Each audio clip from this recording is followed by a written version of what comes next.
કાલે એલિગેશન કરવામાં આવેલા છે કે હું ખોટી તાલીમ આપું છું રાજકોટની અંદર 7 વર્ષથી મારી જો હુકુમના કારણે વર્ક ઓર્ડર લઈ અને પૂરા જિલ્લાની અંદર કામગીરી કરું છું અને આવા બધા ખોટા એલિગેશન કરવામાં આવેલા છે અને મને બદનામ કરવાની કોશિશ કરવામાં આવેલી છે જે તદ્દન ખોટી વાત છે।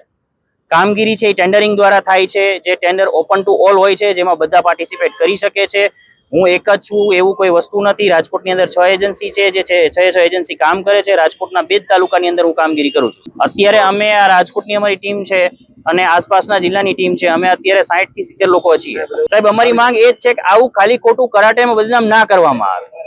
આ એક એલિગેશન છે, આવું કરી અને માણસોમાં કરાટે પ્રત્યેની જે ભાવનાઓ છે એને તોડવામાં આવે છે કે ભાઈ કરાટે વાળા ખોટા છે।